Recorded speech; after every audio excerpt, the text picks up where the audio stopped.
They say you can't fight water. That once it decides where it wants to go, nothing, no law, no homeowner, vote, no HOA letterhead can stop it. I learned that the hard way. Or maybe I saw it coming before everyone else did, and they just didn't listen.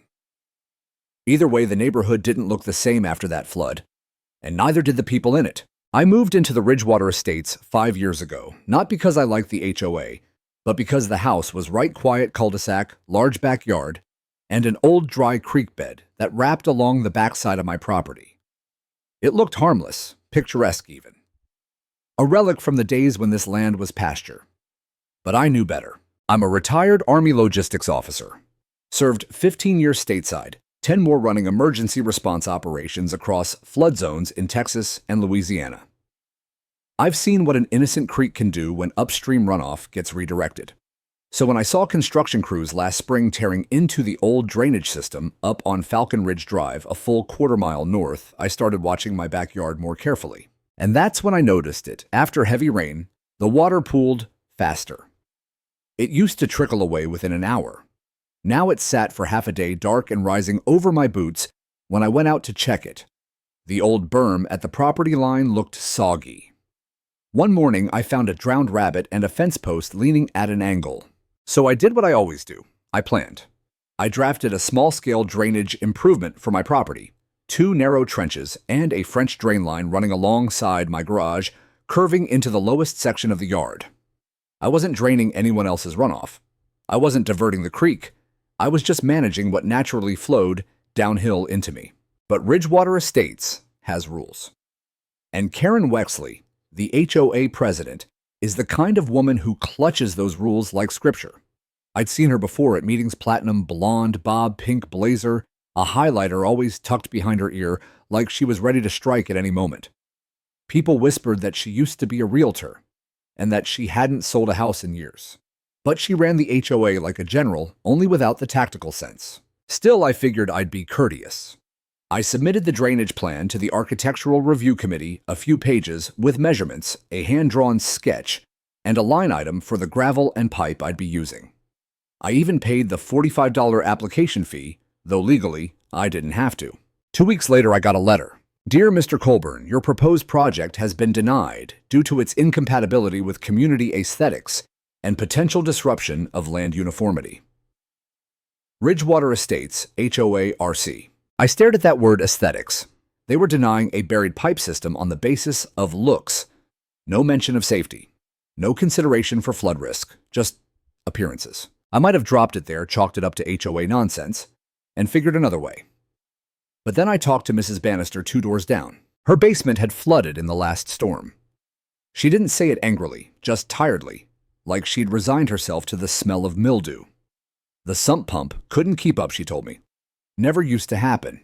Then Mr. Gentry across the street mentioned that his side yard had become a small pond, killing his lilac bushes and leaving mosquito larvae in the standing water. Something had changed, and I knew it wasn't coincidence. So I pulled the topographic maps from the county GIS database. I overlaid them with recent zoning permits from Falcon Ridge. And what I found made my stomach clench. The developer, who'd finished the second phase of Ridgewater last year, had slightly altered the runoff grade just enough to redirect about 20% more water downhill into our street.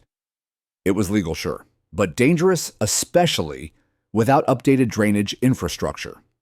And the HOA had signed off on the project, likely without understanding the full implications. I printed the maps and highlighted the new flow paths. I added a copy of Mrs. Bannister's insurance claim and stapled a few photos I'd taken of the soggy corner of my yard, the rabbit, the tilted fence. I hand-delivered it all to Karen Wexley at her front door. She didn't even take the folder, just folded her arms and said, "You're not a hydrologist. Leave it to the professionals." I nodded, calm.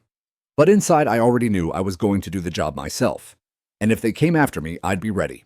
Because this wasn't about landscaping. It was about what happens when people who don't understand the land think they can control it with ink and attitude. And Ridgewater's ink was about to meet a storm. I waited another week after Karen Wexley turned me away at her door just to be sure. Maybe the board would reconsider. Maybe someone on the Architectural Review Committee would come to their senses and actually look at the packet I had assembled, see that I wasn't some crank trying to dig up the neighborhood, but someone trying to prevent a disaster. But nothing came. No follow-up call. No second review. Just silence and soggy grass. So I did what I had to do. I went down to the county office with my property, deed the map overlays, and every document I had. It took half a day and 3 cups of lukewarm lobby coffee. But when I left, I held a signed county-issued permit, allowing me to dig drainage trenches on my private lot. No HOA override allowed.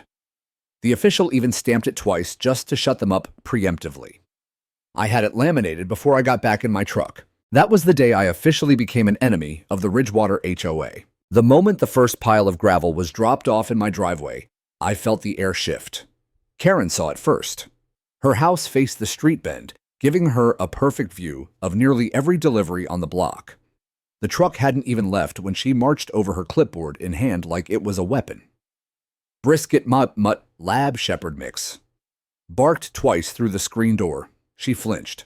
This material, she said, pointing with the pen, like a dagger, is not approved under community design standards. Crushed granite is required for all visible hardscaping. It's not for hardscaping, I said, stepping out onto the porch.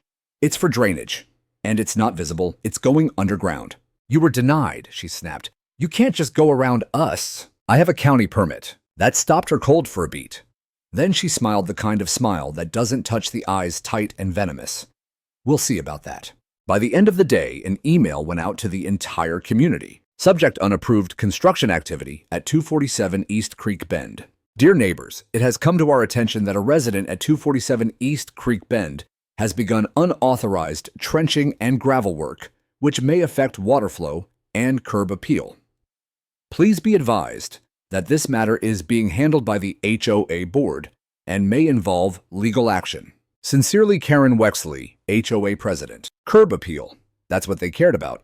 Not rising groundwater, not Mrs. Bannister's basement, not the fact that Ridgewater Estates was slowly becoming a swamp with a mortgage. Just curb appeal. Still, I kept going. I rented a trencher and marked the lines with blue chalk. Every morning I started early before the sun made the clay too hot to dig. Brisket would sit in the shade of the back deck watching me work while I carved the trench lines as precisely as any field operation I'd ever run. That week, 2 men from the HOA compliance team came by unannounced. I recognized one of them, Brian Jasper, an ex-accountant with a heavy cologne and lighter spine. He was the kind of guy who folded at the slightest pushback, but thrived on pretense. The other was new. Clipboard glasses, tight khakis, probably thought he was going to catch me doing something explosive.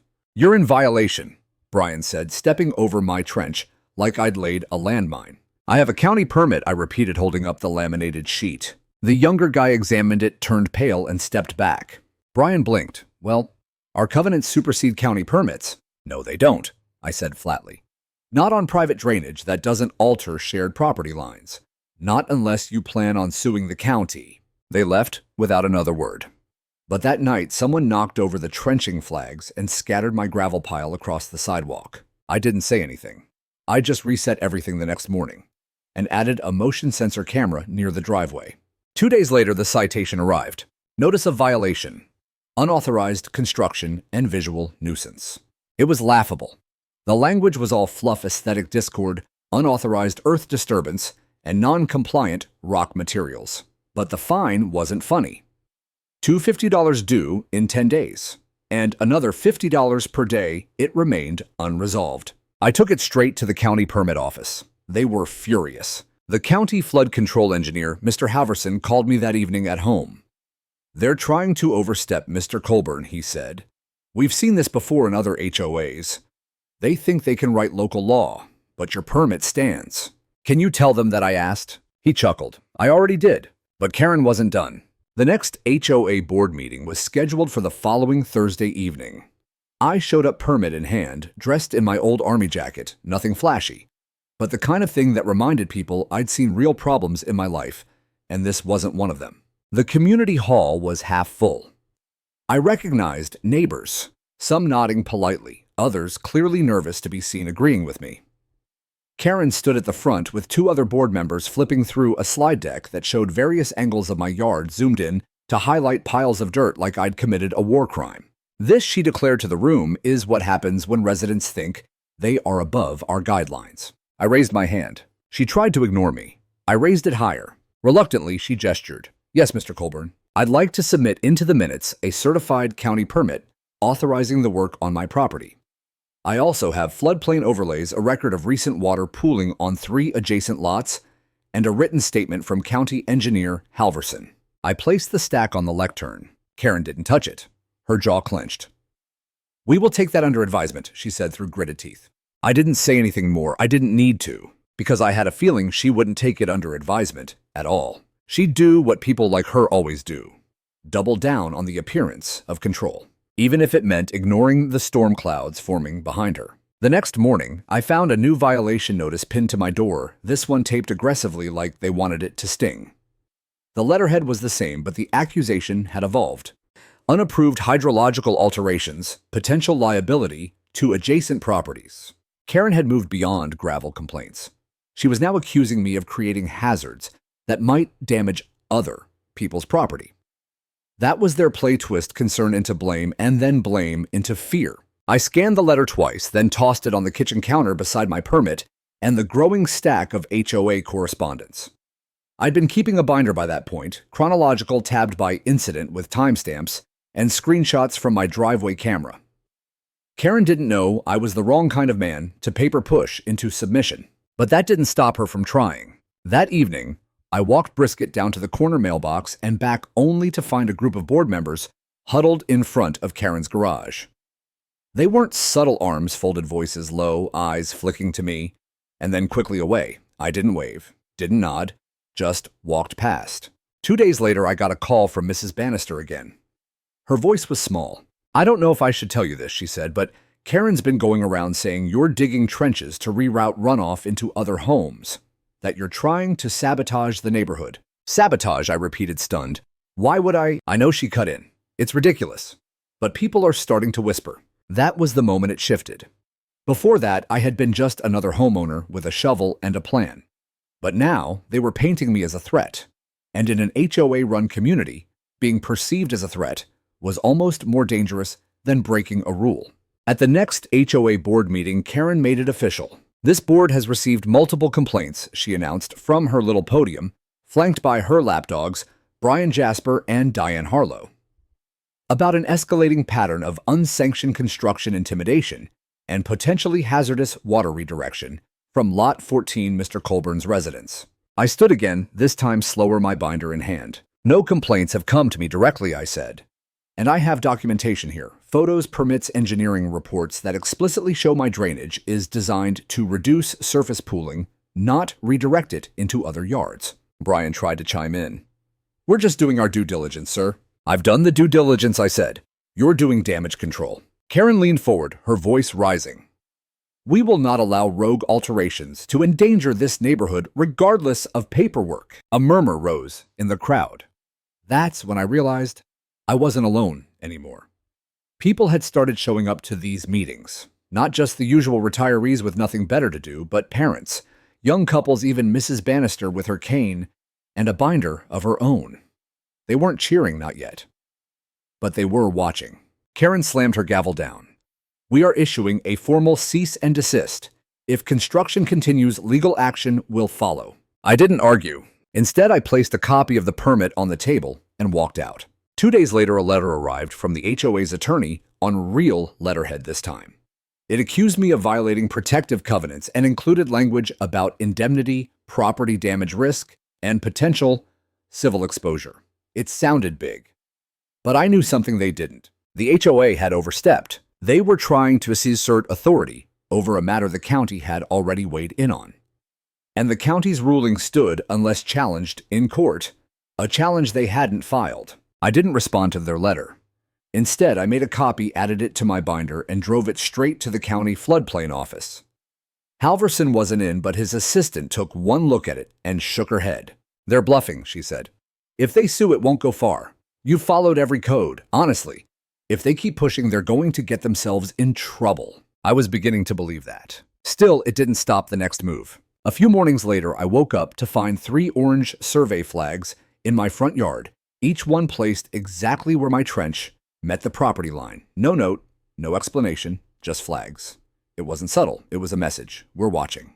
Then came the whisper campaign. Neighbors I used to chat with at the mailbox stopped making eye contact.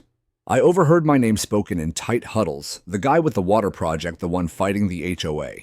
Kids stopped cutting through my lawn on their bikes. Brisket even barked more, sensing the tension before I did. And then came the meeting that broke it open. It was supposed to be a standard monthly board gathering. I almost didn't go tired of the snide comments and cold stares.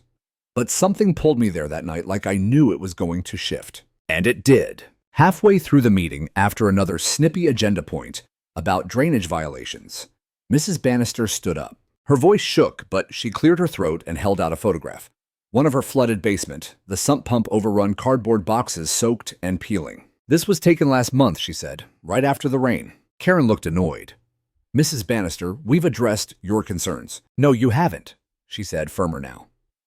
Mr. Colburn's been the only one who has. He checked my yard, showed me where the water was pooling, and gave me sandbags. Whispers rippled through the room. She wasn't the only one holding photos. Mr. Gentry stood too, holding a water-stained fence post. The Thompsons from Lot 18 whispered urgently with each other. People were rallying. Karen tried to redirect. Let's stay on topic. But Brian Jasper leaned over and whispered something in her ear. Her smile cracked. I didn't say a word. I didn't have to. The storm hadn't come yet. But the foundation beneath Karen's little empire was already softening. And she didn't even see the cracks forming under her feet. The following day, I printed 25 color copies of the floodplain overlays I'd been keeping for months. Each one annotated, marked with colored lines showing the downhill slope, the compromised retention zones, and the new water trajectories since the development up the ridge. I slipped them into clear plastic sleeves, clipped them neatly into folders, and dropped them on the doorsteps of every house along my side of East Creek Bend. I didn't knock. I didn't include a letter. I just let the data speak. By evening, my phone buzzed with 3 text messages and a voicemail, all from neighbors. Some sounded concerned, some confused. One from Mr. Gentry was short and solemn. I didn't realize it was that bad. The next morning, Mrs. Rivas, from the corner lot, knocked on my door with her teenage son in tow. Her voice shook slightly when she asked if she could walk her yard with me. Wanted to know if the low dip behind her retaining wall was part of the flood zone. It was. I showed her where the water would travel if the culvert backed up straight through her azaleas and into her basement. And just like that, I wasn't the neighborhood outcast anymore. I was a resource. Word traveled fast. Within a week, I had 6 households ask for walkthroughs. I gave them to everyone, no charge, no attitude. Just facts, straight and measured. I didn't talk about the HOA. I didn't rant or speculate. I simply showed the contours of the earth and how gravity didn't care about fences or bylaws. Meanwhile, the HOA doubled down. A second cease and desist arrived this time, wrapped in language even more hysterical than before. They accused me of weaponizing fear by distributing unauthorized flood risk material and creating anxiety among the residents. As if anxiety was the problem, not the water rising beneath their neatly trimmed hedges. Karen Wexley scheduled a mandatory community safety meeting for that Thursday.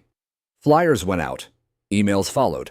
A new sign appeared on the Clubhouse bulletin board in bold red letters. Know the facts, don't fall for misinformation. I went, of course. So did nearly 50 others. Karen stood at the front of the clubhouse, flanked by Brian and Diane, again this time with a projector. A PowerPoint deck titled Drainage Myths and Realities flickered to life on the screen.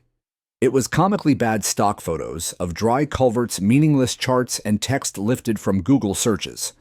One slide even featured a smiling family next to a sandbagged door with the caption, Simple Solutions for Complex Situations. The room was silent. Then Karen began. We understand there's been confusion about recent rain patterns, she said, emphasizing confusion like it was contagious.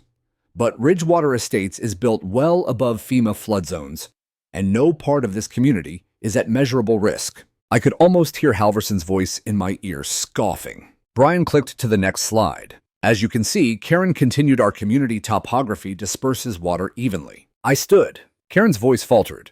Yes, Mr. Colburn. I held up one of my folders. With all due respect, that slide is false. FEMA data only covers federally designated zones. Localized flooding isn't always on those maps. But the county's 2021 infrastructure report clearly lists this development, especially East Creek Bend, as a potential pooling site due to upstream modification. I turned to the crowd. Anyone who's had water in their yard lately, raise your hand. Nearly a third of the room responded. Karen looked stricken. This meeting isn't about finger-pointing. No, I said. It's about water. And the fact that your denial doesn't stop it from flowing. A hand shot up. Mr. Gentry. Is it true, he asked, that the HOA approved construction up on Falcon Ridge without consulting flood engineers? Karen froze. Brian whispered something. She shook her head. That's not within the scope of this meeting. It's within ours, Mrs. Bannister said louder than she'd ever spoken in public. You denied his permit, then fined him. But he's the only one who's actually helping us prepare for real weather. More murmurs. Karen tried to move on, but the tide had shifted. The residents weren't whispering anymore. They were watching her now, the way they used to watch me, narrow-eyed, skeptical questioning. After the meeting, 3 neighbors approached me in the parking lot. One offered to help with trench work. Another asked if I could speak to his cousin, a city planner. The third, a young woman named Teresa, handed me a small USB stick. I recorded the meeting, she said, glancing over her shoulder. Figured it might come in handy. And just like that, I wasn't alone. But Karen wasn't finished. 2 days later, I woke up to find a bright yellow stake drilled into my front lawn. Attached was a laminated citation. HOA, Notice of Special Hearing Property in Violation. It was scheduled for Monday evening. I was required to attend. When I got there, it wasn't in the clubhouse. It was in Karen's own garage. She'd set it up like a tribunal, folding chairs, a card table, and a tape recorder already running. Brian sat on one side with a legal pad. Diane clutched a red binder filled with God knows what. Karen didn't greet me, just pointed at the single metal chair across from them. Mr. Colburn, we are here to discuss your repeated violations. You mean my permitted drainage work, I asked. She pressed her lips into a line. Your behavior is causing unrest. You've disseminated unverified documents. County documents, I corrected, and alarmed homeowners. We are considering a formal motion to suspend your voting privileges and community access rights. I didn't flinch. On what grounds? Endangerment, disruption, undermining the HOA's authority. I almost laughed, but I didn't. Instead, I reached into my folder and slid across a notarized letter from County Engineer Halverson, affirming my right to conduct drainage maintenance and calling HOA interference improper and potentially negligent. Karen stared at it. Brian read it silently. Diane's jaw twitched. Is this a threat, she asked. No, I said. It's a warning. Because the map they didn't want was real. And the storm that was coming didn't care who was president of a homeowner's board. The very next morning, the retaliation turned physical. At first, it was small.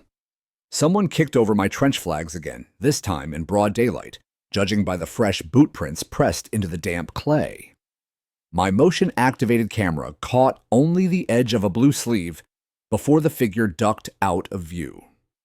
A coward, but not a ghost. Then, someone dumped a bag of grass clippings and hedge trimmings into the trench nearest the garage. It was subtle, like a casual yard chore gone awry, except my property had a tall fence and no open gates. Whoever did it stepped over barriers and violated not just policy, but decency. I didn't report it to the HOA. I called the county sheriff. Deputy Rowland showed up in a dusty SUV, silver sunglasses, and quiet calm. He was about my age, maybe a bit younger. But he looked like a man who'd already seen the worst of people and stopped pretending to be surprised by it. You got any enemies? He asked, notebook open. I tilted my head toward the HOA sign visible over my back fence. Ah, he said, as if that explained everything. He reviewed the footage, nodded at the permit on my kitchen counter, and offered to file a formal incident report. Doubt they'll do much with it unless it escalates, he said. But keep recording. Document everything. I already was. That afternoon, I discovered the real blow. A lion. A legal lien filed against my property by the Ridgewater HOA for accumulated violations and non-payment of penalties totaling over $204.54. It was real. It was filed with the county clerk. And it was meant to do one thing: scare me into submission. I stared at the printed notice for a long time, jaw tight. Then I faxed it to Halverson's office and followed up with a phone call. He was furious. This is an abuse of power, he said. They can't lien for legally permitted construction. We'll contest it. He didn't just contest it. He called a county compliance meeting and invited HOA legal counsel to attend. Karen never showed up. Neither did Brian. Instead, a junior attorney named Lucas Meyer arrived on their behalf, young, polished, and visibly uncomfortable. Halverson dismantled the lien line by line with engineering terms and permit language so dry it would give a judge a nosebleed. By the time he was finished, Lucas was sweating through his collar. She's misunderstood the authority granted by the CCRs, he admitted. You'll remove the lien, Halverson said. Lucas nodded. I'll advise them to do so immediately. But Karen didn't back down. That weekend, HOA volunteers posted new signage at the neighborhood entrances. Notice unauthorized work in progress at Lot 14. Proceed with caution. I stood beneath one of those signs, my dog at my side, and just stared. It was slander. Dressed in vinyl and mounted with zip ties, but slander all the same. Karen was trying to isolate me from the community, to frame me as a danger to the very place I was trying to protect. But something had shifted. On Monday, I woke to find fresh orange flags around my trench, but this time, they weren't from the HOA. They were from county workers. Halverson had sent a team to inspect the entire Ridgewater drainage path. 3 men in reflective vests and hard hats walked the perimeter of the development for 2 days straight, stopping at every ditch, every culvert, every gravel overflow line. And they didn't like what they found. By Wednesday, the HOA received a county citation of their own. Failure to maintain community drainage infrastructure, including 3 clogged catch basins and 2 eroded retention berms, one of which sat directly behind the clubhouse. It was a shot across the bow. Karen responded exactly how I knew she would, by trying to change the narrative. On Friday evening, HOA flyers appeared in every mailbox, claiming that Mr. Colburn's unauthorized modifications had caused water redistribution that may have increased strain on shared systems. She even cited the county report, deliberately misreading it, twisting the words to suit her fiction. But now I had allies. Mrs. Bannister hosted a backyard coffee gathering that Saturday, calling it a concerned neighbors discussion. I expected a handful of folks. Over 30 showed up. I brought diagrams, overlays, and photographs. I didn't grandstand. I just explained. We have a water problem. Not because someone added a drain, I said, but because the system upstream was altered, and the HOA refused to acknowledge it. I handed out printed copies of Halverson's report. They passed from hand to hand like contraband. People leaned closer. They weren't just concerned anymore, they were angry. Why didn't Karen say anything about the clubhouse berm being compromised? One woman asked. She probably didn't know, someone else muttered, or didn't care. That night, Mr. Gentry organized a petition to call a special election for board oversight, a process buried in the HOA bylaws that allowed residents to trigger an audit of leadership decisions if over 25% of households signed on. By Tuesday, they had 37 signatures. By Thursday, they had 62. The threshold was 51.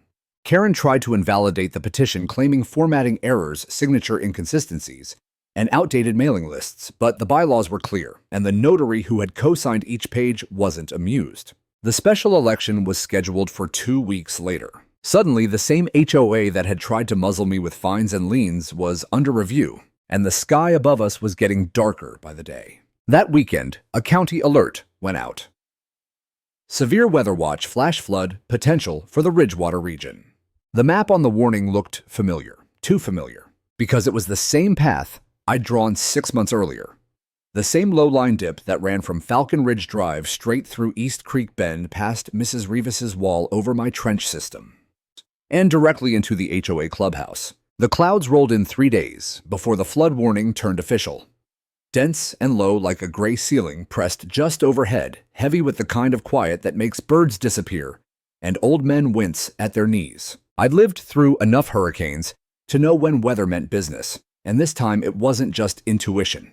I had the data, satellite loops, radar readings, and the last 3 storms with similar profiles had dumped over 6 inches in under 4 hours. I walked the perimeter of my backyard that morning, clipboard in hand, brisket close behind.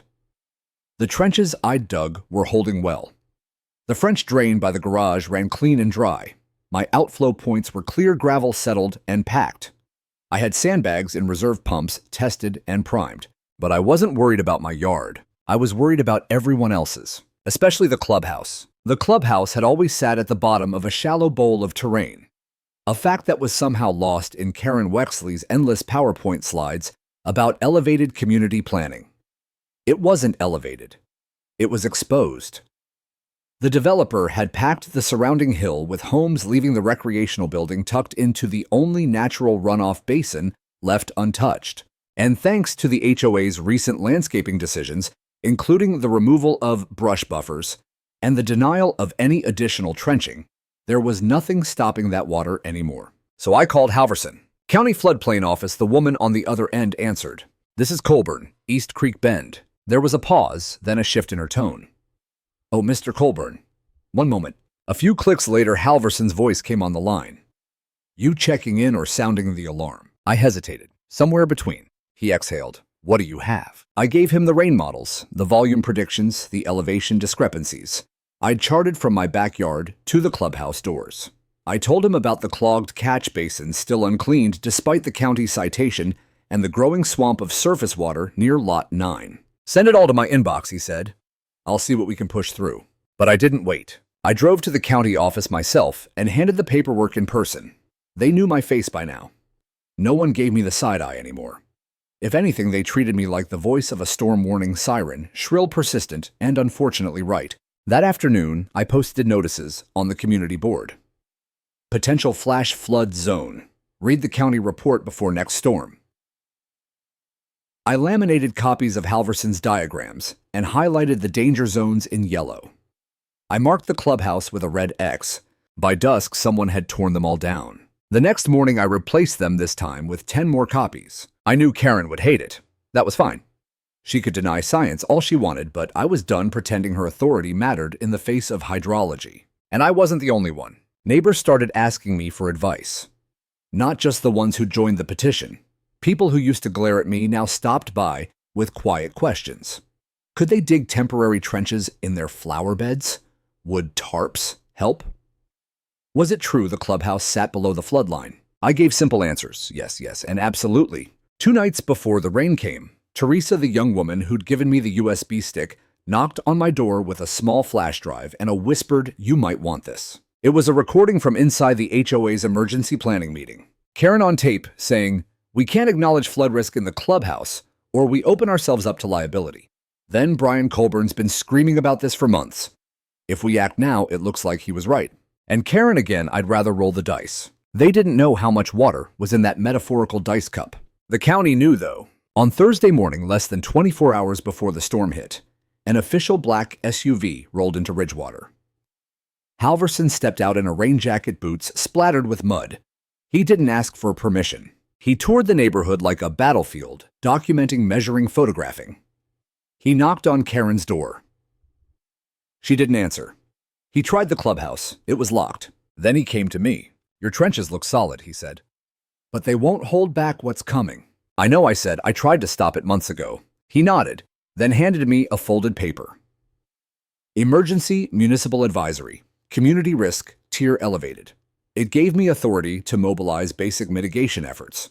Legally. That afternoon, I distributed sandbags to the lowest homes, helped neighbors stack them around foundations, and showed 3 families how to wedge garden hose siphons into their storm drains in case of overflow. Karen finally responded, not with help, but with a cease order, hand-delivered, signed and dated, accusing me of inciting panic and unauthorized distribution of emergency materials. She also added a note. All liability for damage incurred during storm events rests solely with those conducting unsanctioned activity. It was laughable, but no one was laughing when the sirens started. At 2:14 a.m., the emergency alert hit every phone in the county. Flash flood warning. Shelter in place. Immediate risk for low-lying areas. The wind roared like a freight train through the trees. Rain came sideways. Gutters overflowed within minutes. Then the power went out. I stood on my porch, flashlight in hand, watching the trench behind my garage rise and recede like a breathing lung. My system was holding. But the water wasn't staying put. It surged down the slope behind Mrs. Rivas's yard, over the edge of Lot 12, across the trimmed hedges of the common lawn, toward the clubhouse. The land didn't hesitate. It remembered the way. At 3:03 a.m., I heard it. A dull, muffled crack, followed by the unmistakable whoosh of something collapsing under pressure. Brisket barked once low and uncertain, then stood stiff at the front window tail, rigid. I opened the door and stepped out barefoot, rain slamming into my face like needles. I could barely see, but I knew exactly where to look. The berm behind the clubhouse had failed. The runoff that should have been slowed, dispersed, or redirected by adequate drainage, and would have been had Karen not blocked.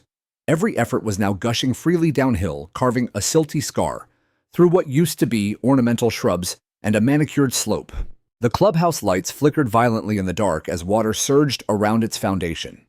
A sickening creak came nextward, or steel, I couldn't tell, but it was followed by the high-pitched squeal of something metallic giving way. Then the lights went out completely. A minute later, emergency vehicles lit up the road. Red and blue flashes strobing against the blackness, silhouetting neighbors at their windows, some of them stepping outside in robes and boots, others huddled on porches with phones pressed to ears. I saw two teenagers in soaked hoodies, helping their mother move patio chairs to higher ground.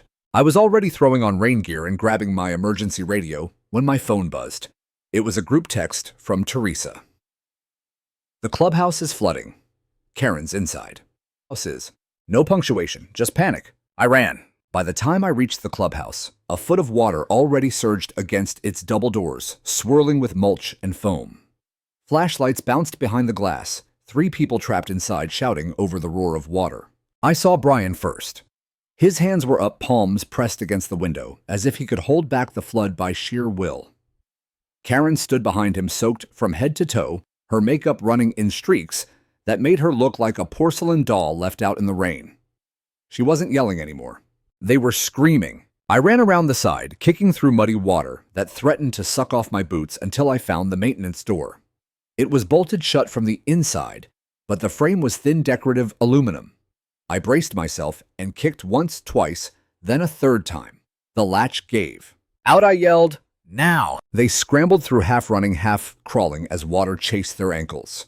Brian slipped and nearly took Karen down with him, but Diane grabbed his jacket and dragged him out. We got maybe 15 feet away before a deafening boom shook the ground. The clubhouse doors blew outward, giving up the last of their resistance, and the full brunt of the flood came gushing through, tipping over tables, smashing chairs, sweeping away potted plants and HOA banners. Karen sat in the mud, her hands braced on the ground, staring at the wreckage in disbelief. Her mouth opened, but no words came out. Sirens got louder. An emergency crew in a bright yellow truck pulled up with a portable pump and floodlight rig. A paramedic knelt by Diane, checking her for hypothermia. Someone wrapped a silver blanket around Brian, who was shivering despite the summer air. No one offered Karen a blanket. She looked up at me. "I told you this would happen," I said, not with glee, not with triumph. Just fact. Her voice was a rasp. "You made it happen." "No," I said. "You did." The creek just followed gravity. She tried to stand, stumbled again, and finally got to her feet with the help of a paramedic. Her eyes burned with something close to hatred, or perhaps shame. But she didn't say another word. The sun rose slowly that morning, filtered through thick clouds that still wept light drizzle onto the broken remains of Ridgewater's pride and joy.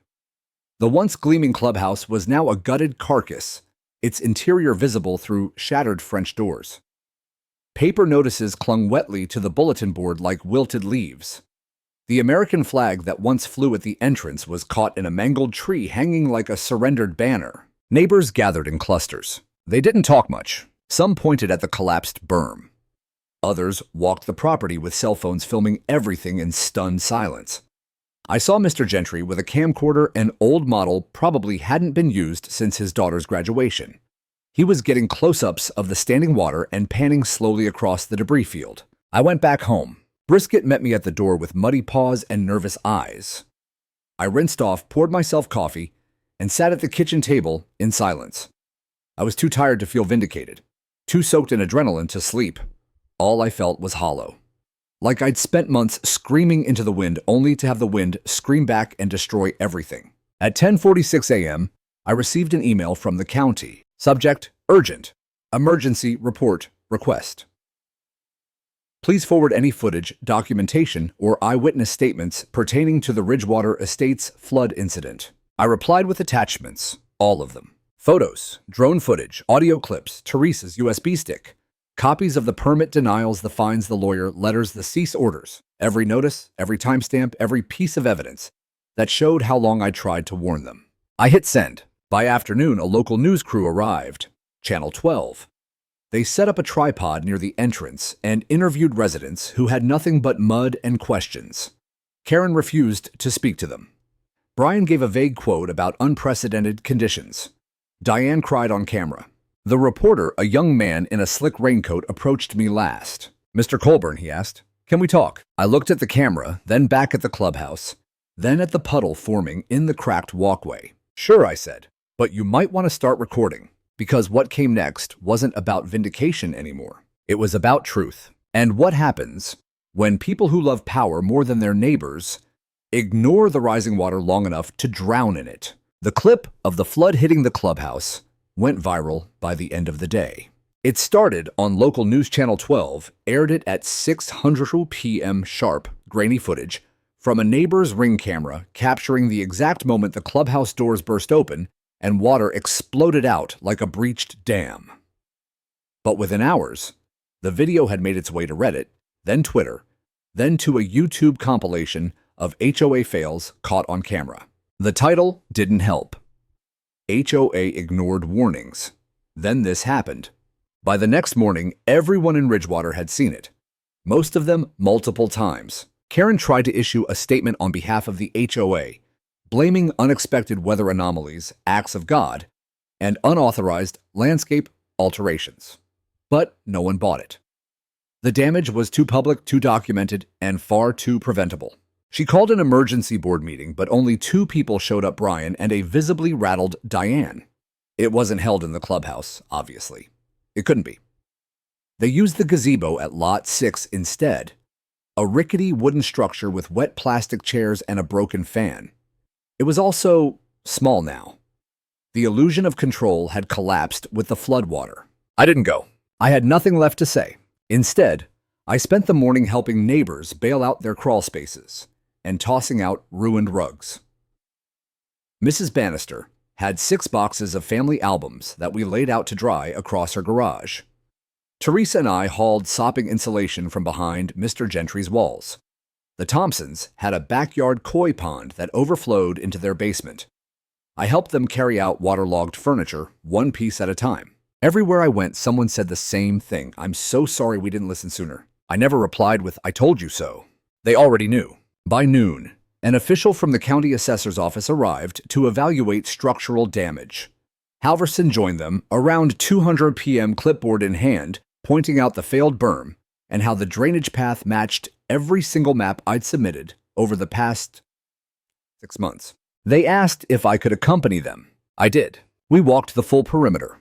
I explained where the runoff had crested, how the trenching behind my property had slowed the surge enough to prevent worse spillover. Halverson nodded approvingly, even made a note to reference my layout in an upcoming infrastructure proposal. Then he looked over at the clubhouse ruins. "We've seen this before," he said quietly.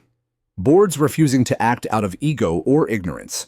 It's always the same ending." And the same beginning, I replied. One letter, one denial. That night, the Ridgewater Estates Facebook group lit up. Teresa posted a timeline. My initial request for drainage improvements. HOA denial. Citing aesthetic concerns, the fines, the lien, the county's citation against the HOA, the flood. She ended it with a link to the county's flood risk assessment and the phrase, "Neglect isn't leadership, it's liability." The comment section exploded. Even residents, who had once been Karen's strongest supporters, began to turn. "I defended her at the last vote," one woman wrote, "but this is a disgrace," another added. "Our insurance premiums are going to skyrocket because of her stupidity." By morning, the petition for a leadership audit had gained 94 signatures. The threshold was 51. Karen tried to halt the election by filing a temporary injunction at the county courthouse claiming emotional distress and defamation. But Halverson submitted a statement of fact, and Teresa provided the USB recording. The judge denied the request in less than 2 hours. The vote was scheduled for the following Saturday, 7 days away. In that week, the HOA board began to splinter. Diane resigned quietly, citing health reasons. Brian went silent, avoiding emails and skipping scheduled walkthroughs. Karen, however, doubled down, sending out a last-ditch newsletter with bold underlined statements about outsiders spreading false panic and protecting our community standards. She included a photo of the clubhouse pre-flood. It looked quaint perfect, but on the next page, someone had inserted an image of the current state door's missing walls, about a moldy American flag lying limp in the dirt. No caption was necessary. The contradiction was enough to kill her campaign. On Saturday morning, I showed up to the election hall, a rented room at the community church, wearing the same army jacket I'd worn to the first board meeting months ago. Not as a symbol of pride, but as a reminder, some battles aren't fought with fists or guns. They're fought with permits maps and a stubborn refusal to be ignored. I didn't speak during the vote. I didn't need to. The results came in just before noon. Karen Wexley, removed. Brian Jasper, removed. Diane Harlow, already resigned. In their place, the community elected a temporary board of residents, people who had weathered the storm with the rest of us. Mrs. Rivas, Mr. Gentry, Teresa, even Mrs. Bannister Walker, and all took a seat on the interim panel. They asked me to serve. I declined. I just wanted the water to go where it was supposed to, I said. That evening, I walked down to the clubhouse ruins alone. The flood had receded, but the smell lingered: mud and decay, the scent of misjudgment and warped wood. I stood at the edge of the lot, watching the final rays of daylight skim across the shattered windows. Behind me, the neighborhood was quiet, not broken, just beginning to heal. Monday morning arrived like the storm had never happened. Clear skies, crisp air, the kind of blue that felt like a lie after what we'd just lived through. But while the neighborhood dried out, the real cleanup had only begun.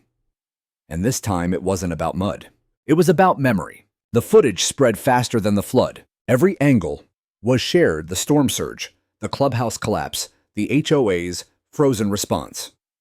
Teresa's video, recorded secretly during the private board meeting weeks before, became the centerpiece. The line "I'd rather roll the dice" echoed on Facebook news reports, even a morning segment on regional cable. Karen's voice had become the soundtrack to her own undoing. By Tuesday, the county had opened a formal investigation into the HOA's negligence. Not just civil, criminal. The flood itself may have been an act of nature, but the mismanagement leading to it was documented, avoidable, and made worse by active obstruction. Karen was served with notice of deposition that same day. I found out through Mr. Gentry, who passed the news to me while we were regrading his backyard slope together. The sheriff's deputy was very polite, he said, but she looked like someone who'd handed out papers like that more than once. Karen didn't appear in public after that. Her car stayed in this driveway, the blinds in her windows permanently drawn. She didn't answer her door. I'd later learned she hired a crisis PR consultant to draft a statement of miscommunication and unintended oversight, but by then, no one cared. The community had already moved on without her. The new board began their first act with clarity: audit everything. Financial records, maintenance contracts, every HOA-approved development plan going back 5 years. And what they found left people speechless. $18,000 spent on clubhouse aesthetic upgrades no one had approved. Landscaping invoices submitted by a company owned by Karen's brother-in-law. Emergency reserve funds used for catered board luncheons and brand consultation. Fines collected from homeowners, over $27,000 in 2 years, with no record of where the money went. Worse still, the insurance for the clubhouse had lapsed. Karen had postponed renewal to cut costs, assuming nothing would happen. It was all in writing. Teresa and Mr. Gentry proposed a transparency subcommittee. It passed unanimously. They called it the Waterline, in honor of both the flood and the truth it uncovered. Meanwhile, the county finished its final report on the flood event. I received a copy in the mail, along with a handwritten note from Halverson. Mr. Colburn, your foresight likely prevented multiple structural failures and helped residents protect their homes. Enclosed is the official documentation for record and reference. Your trench system will be cited in a future mitigation recommendation for HOA residential zones. Regards, J. Halverson. I framed it and hung it in the garage, not out of pride, out of peace. Because that garage was where I'd paced at night, thinking maybe I was wrong. Maybe the trenches didn't matter. Maybe I was just some stubborn old veteran chasing shadows. But they did matter. The footage proved it. The records proved it. The neighbors finally proved it. I thought the drama would end there. It didn't. 2 weeks later, I received an envelope in the mail, no return address. Inside was a cease and desist letter from Karen's attorney claiming I had irreparably damaged her personal and professional reputation. It demanded I remove any footage, commentary, or interview referencing her name. I almost laughed, but instead, I forwarded it to a pro bono First Amendment legal group I'd worked with during my days in emergency response. They responded with a 2-page rebuttal citing public interest, elected board accountability, and the lack of any provable defamation. Karen's lawyer never replied, but someone else did. At the next community gathering, this one held in a neighbor's backyard with potluck tables and folding chairs, a woman I didn't recognize approached me quietly. She was in her 60s, hair tied back, sharp green eyes that missed nothing. "You're the one who built the trenches?" she asked. I nodded. She held out her hand. "Margaret, I'm Karen's sister." I didn't speak, I just waited. "She always needed to be right," Margaret said softly. "Even as a kid. I warned her once this HOA thing got serious. She wouldn't know when to stop." I glanced around the yard at the laughter and new friendships blooming from old trauma. "She stopped," I said. "The water made sure of it." Margaret gave a sad smile. "She'll never admit it, but you gave her a gift. She won't see it that way." "But you did." I didn't know how to respond, so I didn't. I just nodded and let her walk away. That evening, I sat by the trench that started it all. Brisket dozed beside me, his tail twitching against the gravel. The last light of sunset poured down the slope, catching on the edges of the now overflow-ready outflow basin. Water trickled gently through the stones. It was working, quietly, reliably, without approval or applause, just doing what it was built to do. And for the first time in months, I felt still. 3 weeks after the flood, the Ridgewater Clubhouse was officially condemned. The new board didn't fight it. They walked through the ruins with the county inspector, took photos, filed reports, and nodded soberly when told that the mold levels were hazardous, the foundation compromised beyond repair. No more spin, no more excuses. Just the truth soaked into the sheetrock and rotting quietly behind the drywall. Karen never attended the meeting. She'd resigned the day before. No letter. No announcement. Just a short email sent at 2:13 a.m. time-stamped the same minute I'd heard the berm break weeks earlier. I imagined her sitting up in bed, staring into the dark, finally accepting what she couldn't stop. The resignation wasn't addressed to the board. It was sent to the whole community. It read simply, "I'm sorry, I was wrong." And then she was gone. She sold her home within the month below market value. No open house, no goodbye. The for sale sign was up on Monday. By Friday, a moving truck stood in her driveway. I didn't watch her leave. I was too busy building. With Karen gone and the board reshaped, we did something unthinkable. In Ridgewater, we worked together. The temporary board approved a project to restore and expand the drainage system across the lower part of the neighborhood. This time with full engineering support. No fines, no meetings dragged out by politics, just neighbors rolling up their sleeves and getting dirty. They asked me to consult. I agreed on one condition: no HOA vote could override a safety recommendation from a county-certified engineer. It passed unanimously. We started at the culvert behind Lot 9, where the overflow had first surged toward the clubhouse. We rerouted it into a newly dug retention basin lined with natural vegetation. Kids came out with plastic shovels to help. Brisket supervised, tail wagging like he finally believed the war was over. Mrs. Bannister, bless her, brought coffee and donuts every morning for the volunteer crews. She couldn't lift the gravel bags herself, but she directed with the authority of a 5-star general and called out anyone who dared slack off. We laid down new trench lines, improved the slope angles behind Mrs. Rivas's wall, and installed a weather monitoring station funded by a neighbor who worked in tech. Every yard along East Creek Bend now had sandbag stations, proper grading, and a laminated emergency map. The mood shifted. Laughter returned. Yards that had once been battlegrounds now bloomed again, less ornamental, more practical but alive. Instead of HOA citations, we exchanged gardening tips. Instead of whispered suspicion, we shared tools. The most unexpected change came in the form of a letter. It arrived on a Thursday afternoon, tucked inside an envelope with the county seal. Inside was a commendation, hand-signed, to Mr. Daniel Colburn. In recognition of your foresight, community leadership, and dedication to public safety, the County Office of Environmental Resilience and Risk Mitigation hereby commends your contribution to the Ridgewater Estates recovery effort. Your actions set a precedent not only for local governance, but for citizen empowerment. Respectfully, the Office of County Infrastructure and Preparedness. I didn't cry, but I sat on the porch holding it for a long time, the sunset catching the gold foil of the county seal, the wind moving slow over the land I had fought to protect. Brisket sat beside me, head pressed to my knee. It had all started with a trench, a line in the dirt, a refusal to let bad decisions drown what could still be saved. It ended with a neighborhood that had finally remembered itself. Not the image, not the polish, not the illusion of control, but the real thing, people looking out for each other. The HOA didn't dissolve, it transformed. The new board rewrote the bylaws to limit unilateral decisions. Term limits were instated. All financials were made public and accessible. They even hosted open Q&A nights with the community with folding chairs, lemonade, and 0 microphones. They asked me again to run for president. I said no. My place wasn't up front. It was here where it had always been, in the dirt, with the water between the past and what could still be repaired. On the first truly warm Saturday of spring, I hosted a cookout. We grilled under the trees where the water used to pool. Kids ran through sprinklers set on timers. The smell of barbecue drifted down East Creek Bend, past flower beds and drying soil, and places where fear used to sit like a fog.